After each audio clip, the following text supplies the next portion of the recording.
नमस्कार, मैं हूं आपके साथ में श्वेता गर्ग और आप देख रहे हैं 4TV न्यूज। अब वक्त चला है दिल्ली एनसीआर की खबरों का।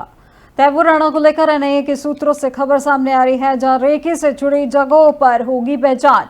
तैमूर राणा से हापुड़, आगरा, दिल्ली में पूछताछ होगी और एनआईए की टीम राणा को ले जाकर कर सकती है पड़ताल। हापुड़ में अपने रिश्तेदार के यहाँ रुका था तैमूर राणा, जहां पश्चिमी यूपी के नेटवर्क को लेकर होंगे सवाल। इस वक्त की बड़ी खबर आपको बताई जा रही है। 26/11 के आरोपी तैमूर राणा से जुड़ी बड़ी खबर आपको बताई जा रही है, जहां तैमूर राणा को लेकर एनआईए के सूत्रों से खबर आपको बता दें, जहां रेकी से जुड़े जगहों की होगी पहचान, जिसमें तैमूर राणा को हापुड़, आगरा, दिल्ली में पूछताछ होगी। वहीं एनआईए की टीम राणा को ले जाकर कर सकती है पड़ताल। जहां हापुड़ में अपने रिश्तेदार के यहाँ रुका था तैमूर राणा, जहां पश्चिमी यूपी से नेटवर्क को लेकर होंगे सवाल।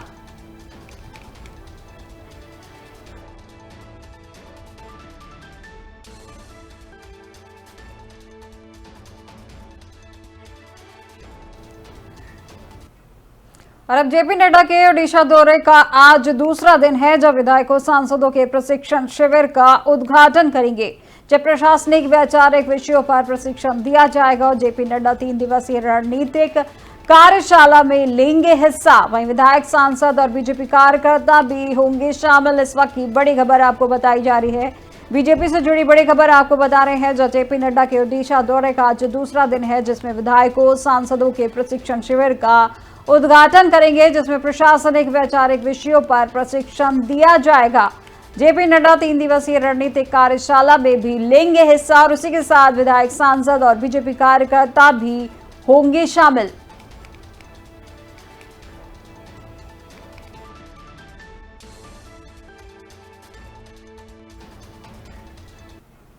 दिल्ली की मुख्यमंत्री रेखा गुप्ता ने हनुमान जयंती के अवसर पर करोल बाग स्थित संकट मोचन धाम सिद्ध हनुमान मंदिर में पूजा अर्चना की। और इस दौरान दिल्ली की मुख्यमंत्री रेखा गुप्ता ने कहा कि आज समाज द्वारा बड़े बड़े आयोजन किए जा रहे हैं और यह मेरा सौभाग्य है कि मैं दिल्ली की मुख्यमंत्री के नाते हनुमान जयंती के अनेक अवसरों में सम्मिलित होने वाली हूँ। मैं दिल्ली वासियों के सुख दुख में खड़ी हूँ और हमें मिलकर दिल्ली को बेहतर बनाना है। आज मैंने यही कामना की है कि हम दिल्ली की जनता की आशाओं को पूरा करें।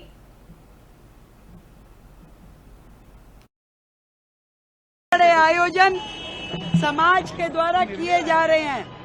मेरा सौभाग्य है कि दिल्ली की मुख्यमंत्री के नाते मैं आज हनुमान जयंती के अनेकों उत्सव दिल्ली में उनमें सम्मिलित होने वाली हूं और मैं दिल्ली की जनता को ये विश्वास दिलाती हूं कि उनके मुख्यमंत्री के नाते आप सबके खुशियों में शामिल होना भी मेरी जिम्मेदारी है। आपके सुख दुख में मैं खड़ी हूं और बाबा की कृपा दिल्ली पे ऐसी बने कि जितनी आसुरी शक्तियां हैं वो अपने यथास्थान वापस चली जाएं और जो शक्तिमान एनर्जी है दिल्ली के लिए पॉजिटिव दिशा में काम करने वाली, वो सभी एनर्जाइज हो जाएं, वो काम करने की दिशा में चल पड़े। बड़े आयोजन समाज के। और अब राजस्थान जोधपुर से बड़ी खबर सामने आ रही है, जो केंद्रीय मंत्री गजेंद्र सिंह शेखावत का जोधपुर दौरा है, जहां कपूर चंद जोशी की अंतिम यात्रा में हुए हैं शामिल। राष्ट्रीय स्वयंसेवक संघ के कार्यकर्ता थे कपूर चंद जोशी, जो श्रद्धा सुमन अर्पित करने के साथ दी है श्रद्धांजलि। अंतिम संस्कार में शामिल होकर निभाया है आरएसएस कार्यकर्ता का दायित्व और कपूर चंद जोशी के योगदान को किया गया है याद। वहीं बीजेपी के नेताओं और कार्यकर्ताओं ने भी की है शिरकत। की बड़ी खबर आपको राजस्थान जोधपुर से जुड़ी बड़ी खबर आपको बताई जा रही है, जहां पर केंद्रीय मंत्री गजेंद्र सिंह शेखावत का जोधपुर दौरा है, जहां कपूर चंद जोशी की अंतिम यात्रा में हुए हैं शामिल और राष्ट्रीय स्वयंसेवक संघ के कार्यकर्ता थे कपूर चंद जोशी, जहां श्रद्धा सुमन अर्पित करने के साथ उन्होंने दी है श्रद्धांजलि और अंतिम संस्कार में शामिल होकर निभाया है आरएसएस कार्यकर्ता का दायित्व। तो कपूर चंद जोशी के योगदान को किया है याद। वहीं बीजेपी के नेताओं और कार्यकर्ताओं ने भी की है इस दौरान शिरकत।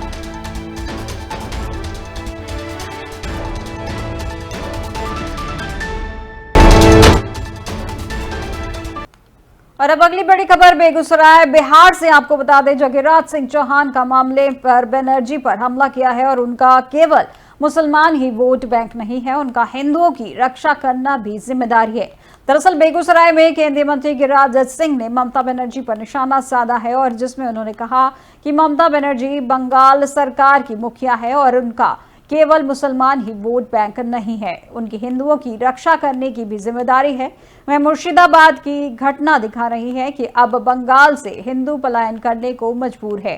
यह दुर्भाग्यपूर्ण है कि यह दिल दहला देने वाली घटना है।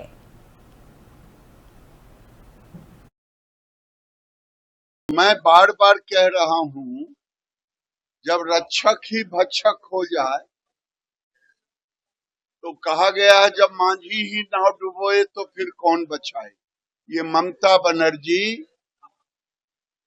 बंगाल की सरकार की मुखिया हैं, उनके लिए केवल मुसलमान ही नहीं है वोट बैंक, उनकी जिम्मेदारी है हिंदुओं की भी रक्षा करें।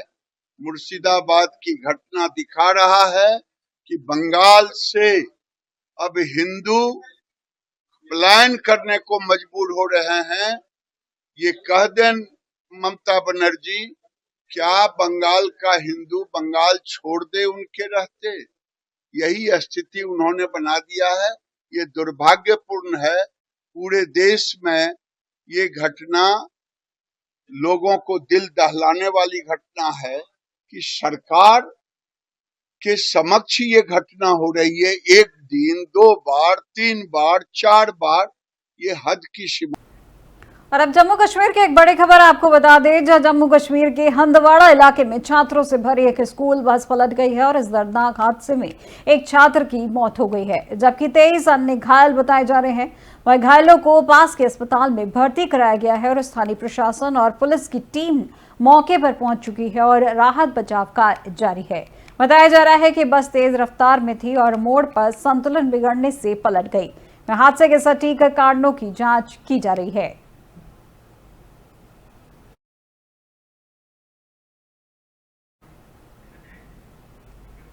और अब अगली खबर हरियाणा पंजाब से है, जो गुरुग्राम में हरियाणा के मुख्यमंत्री नायब सिंह सैनी ने ग्लोबल सिटी साइट का दौरा कर निवेशकों के साथ महत्वपूर्ण बैठक की है और मुख्यमंत्री ने कहा कि यह परियोजना राज्य के विकास में मील का पत्थर साबित होगी। वहीं 1000 एकड़ में बन रही इस परियोजना में मिक्स यूज लैंड का प्लान है, जहां रिहायशी, व्यावसायिक और हॉस्पिटैलिटी को शिक्षा सभी को स्थान मिलेगा। वहीं परियोजना का पहला चरण 2026 के अंत तक पूरा होने का लक्ष्य है, जिसमें 587 एकड़ पर 940 करोड़ की लागत आएगी। वहीं ग्लोबल सिटी में जल आपूर्ति के लिए 350 ml का रिजर्वायर और 10.7 किलोमीटर लंबी अंडरग्राउंड यूटिलिटी टनल और अत्याधुनिक इंफ्रास्ट्रक्चर विकसित किया जाएगा। इस दौरान उद्योग एवं वाणिज्य मंत्री राव नरबीर सिंह पटौदी की विधायक विमला चौधरी, सोहना के विधायक तेजपाल तंवर व गुरुग्राम के विधायक मुकेश शर्मा भी बैठक में मौजूद रहे। सीएम सैनी ने कहा कि 1 लाख करोड़ से अधिक निवेश की क्षमता वाली यह परियोजना लगभग 16 लाख लोगों के जीवन को प्रभावित करेगी। वही परियोजना के विकसित होने पर करीब 5 लाख रोजगार के नए अवसरों का सृजन होगा।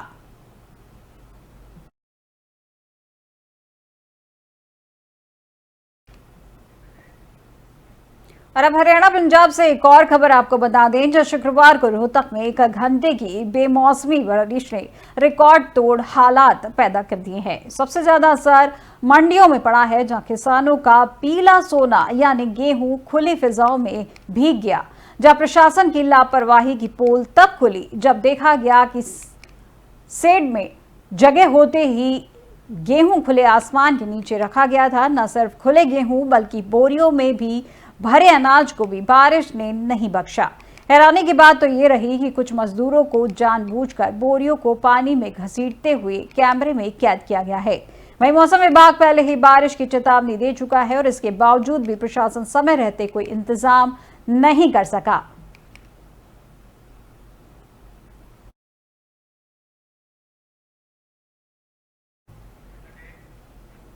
और अब आइए रुक करते हैं देहरादून की कुछ खास खबरों पर, जिसमें पहली खबर देहरादून से है, जहां उत्तराखंड से जुड़ी बड़ी खबर सामने आई है, जिसमें सूचना आयोग में आज होगी 3 शपथ, जिसमें मुख्य सूचना आयुक्त के रूप में राधा रतूड़ी लेंगी शपथ, जहां सूचना आयुक्त के रूप में पूर्व पत्रकार कुशल कोटियाल लेंगे शपथ, जहां पूर्व इनकम टैक्स अपर आयुक्त रहे देवेंद्र आर्य भी शपथ लेंगे। और इसी के साथ राजभवन में होगा शपथ ग्रहण का कार्यक्रम और राज्यपाल दिलाएंगे तीनों को शपथ। इस वक्त की बड़ी खबर आपको देहरादून से जुड़ी बड़ी खबर आपको बताई जा रही है, जहां पर उत्तराखंड से जुड़ी बड़ी खबर है, जहां सूचना आयोग में आज होगी 3 शपथ, जिसमें मुख्य सूचना आयुक्त के रूप में राधा रतूड़ी लेंगी शपथ और सूचना आयुक्त के रूप में पूर्व पत्रकार कुशल कोटियाल लेंगे शपथ। और इसी के साथ पूर्व इनकम टैक्स अपर आयुक्त रहे देवेंद्र आर्य भी शपथ लेंगे, जो राजभवन में होगा शपथ ग्रहण का कार्यक्रम और राज्यपाल दिलाएंगे तीनों को शपथ।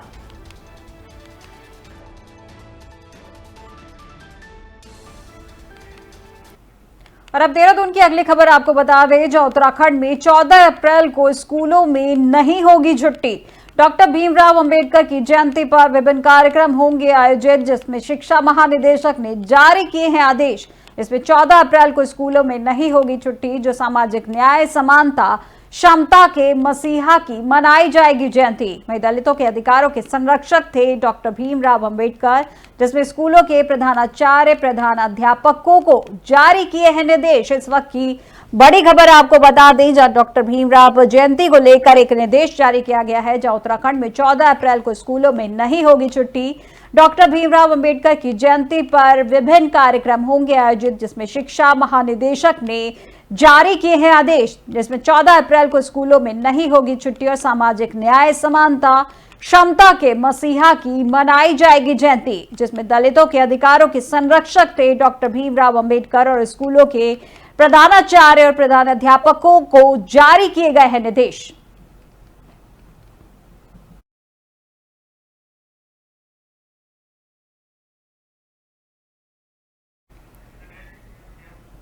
खबर देहरादून से है, जहां भारी बारिश और मौसम में बदलाव हुआ है, जिनमें रुद्रप्रयाग, उत्तरकाशी, देहरादून में भारी बारिश हुई है और इसी के साथ बागेश्वर और चमोली में भी जमकर बारिश हुई है, जिससे लोगों को गर्मी से राहत मिली है। वहीं खेतों में पानी भरने से और ओलावृष्टि से फसलों को नुकसान हुआ है। बताया जा रहा है कि चौराबाड़ी सहित अन्य ऊंचाई वाले क्षेत्रों में बर्फबारी हुई है, पर वहां 13 अप्रैल से मौसम साफ होना शुरू हो जाएगा और फिर इसके बाद 17 अप्रैल से फिर मौसम का मिजाज बदल सकता है, जिनमें तेज हवाओं के साथ ओले पड़ने की संभावना है। बिल्कुल, देखिए अभी हमने बोला था कि 12 तारीख तक जो है 9 से लेकर 12 तक एक्टिविटी जो है वो प्रदेश में मिलेगी। तो 9 में एक शुरुआत थी, लेकिन वो अच्छी एक्टिविटी मिली उस दिन भी, और 10 में भी हमारे ठीक ठाक एक्टिविटी पूरी मिली है।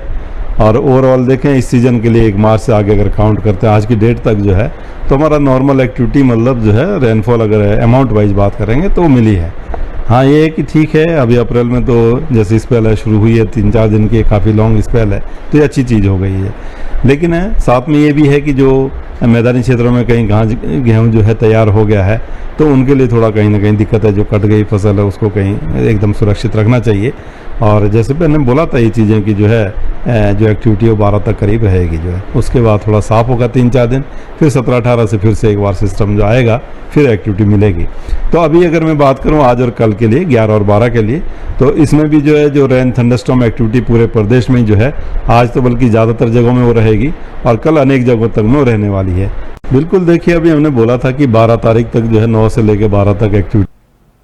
सीमांत जनपद चमोली के धौलीगंगा घाटी में दोपहर बाद तेज गर्जन के साथ बारिश की बौछार हुई है और वहीं नगर क्षेत्र में भी रुक रुक कर बारिश के साथ दोपहर बाद ही अंधेरा छाने लगा। तो क्षेत्र के ऊंचाई वाले इलाकों में चिनाब वेली सहित फूलों की घाटी, लोकपाल घाटी, एरा टॉप, ओती का डांडा में फिर ताजा हिमपात हुआ है। वहीं आज शनिवार को पर्वतीय क्षेत्रों में लेकर मैदानी इलाकों तक बादल मंडराते नजर आ रहे हैं। मौसम विज्ञान केंद्र ने बताया कि पहाड़ी क्षेत्रों में इस बारिश ने जहां तपिश से थोड़ी राहत तो दी है, लेकिन आफत भी मचा दी है। वह बारिश और अतिवृष्टि के कारण जहां चमोली जनपद में अचानक बरसाती नाले गदेरे उफान पर आ रहे हैं, वहीं ओलावृष्टि और अंधेड़ धूल भरी हवाओं से भी काश्तकारों को काफी नुकसान हो रहा है।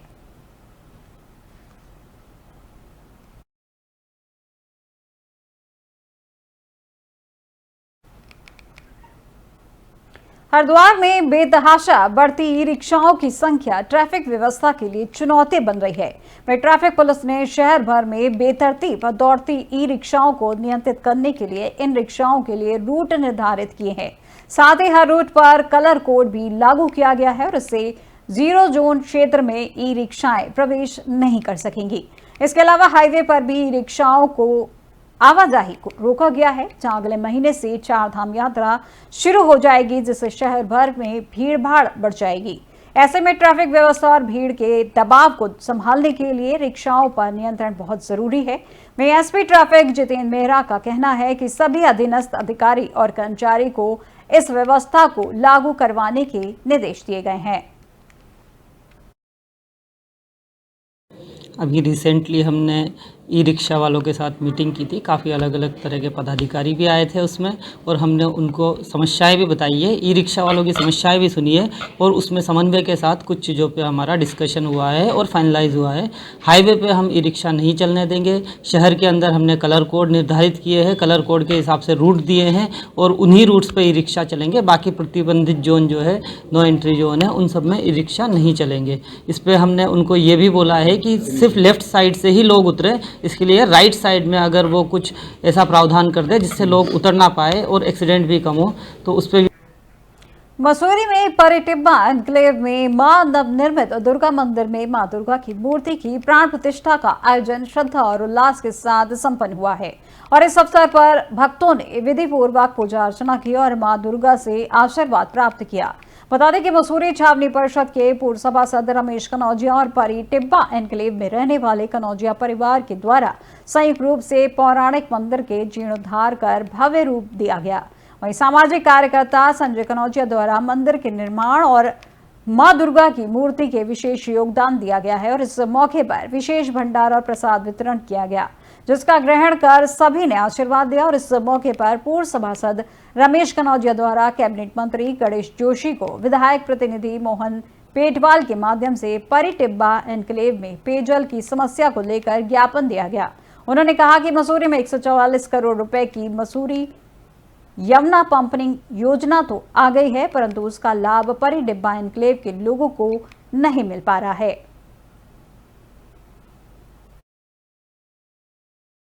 लेकिन जो रोड है वो आधी रोड नगर पालिका में भी है, और जैसे यहाँ के लोगों का कहना है कि नगर पालिका ने अभी तक उस रोड की सुध नहीं ली है, तो मैं देखती हूँ कि कैसे हम उस रोड को ठीक कर पाते हैं। अगर नगर पालिका का जहाँ तक एरिया है उस रोड को हम सही करें। क्षेत्र पर्यटन के दृष्टि से हम लोग विकसित कर सकते हैं, बशर्ते हमारी सोच उस तरीके की हो, और मुझे लगता है परिटिब्बा भी उसी में आता है और बहुत ही खूबसूरत जगह है परिटिब्बा, और हम कोशिश करेंगे कि इसको भी पर्यटन की दृष्टि से विकसित करने की कोशिश करें। ये दुर्गा मंदिर और एक काली मंदिर, दो छोटे मंदिर थे। एक दुर्गा मंदिर हमारा बहुत क्षतिग्रस्त हो गया था। कई बार हमने सोचा कि इस पे कोई काम करा जाए, पर इससे पूर्व में मैंने ऊपर एक शिव मंदिर था, उसका कार्य चल रहा था, पर यह था कि इस मंदिर को भी हम किसी भी तरीके से इसको सही स्थिति में लाएंगे।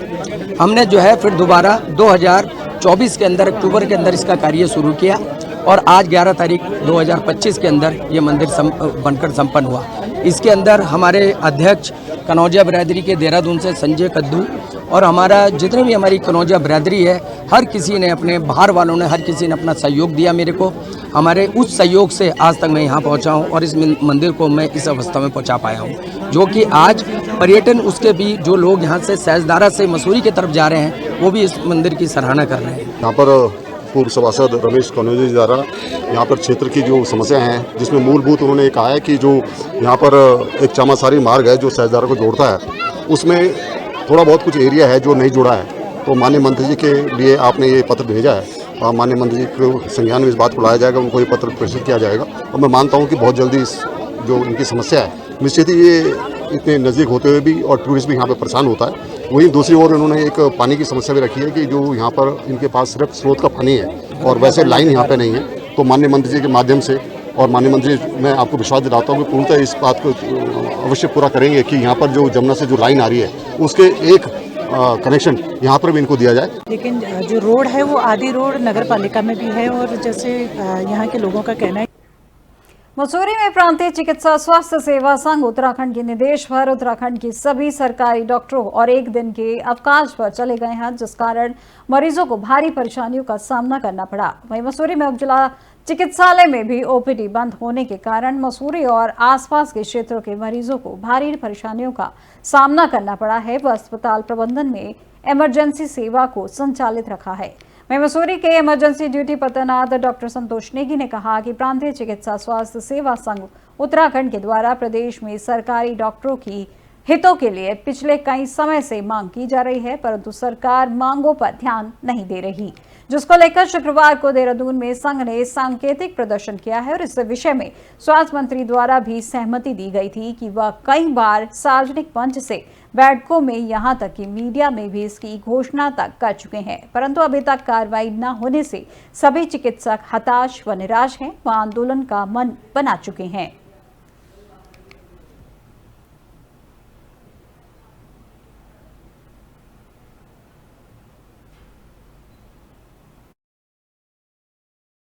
हमारे जो डॉक्टर्स का पीएमएच एसोसिएशन है, उनकी मेन 3 डिमांड है। एक तो जैसे दुर्गम सुगम वाला इशू था, पहले जैसे मसूरी, नैनीताल और टिहरी जो 3 डिस्ट्रिक्ट हैं, इनको पहले दुर्गम में थे 97 के बाद से इनको दुर्गम से सुगम में कर दिया गया। एक तो ये डिमांड है, इनको पुनः उसमें किया जाए, क्योंकि जो वर्किंग कंडीशन है काफ़ी हार्श है यहाँ पे और पेशेंट्स का लोड तो है यहाँ पे मसूरी में। जैसे आप देख रहे हैं, टूरिस्ट का भी काफ़ी इन्फ्लो रहता है सीज़न के टाइम में। सेकंड जो है, इसमें SDA-CP की मांग थी हमारी, जो टाइम बाउंड प्रमोशन होता है, SDA-CP होता है, उसमें भी काफ़ी टाइम से मांग है हमारी और उसमें भी कोई बहुत फर्म मतलब आश्वासन तो मिले हैं, बट कोई ऐसा एक्शन हमें नजर नहीं आया। अरे जो देश दुनिया की तमाम बड़ी खबरों में फिलहाल बस इतना ही और अधिक जानकारी के लिए देखते रहिए 4TV न्यूज़। नमस्कार।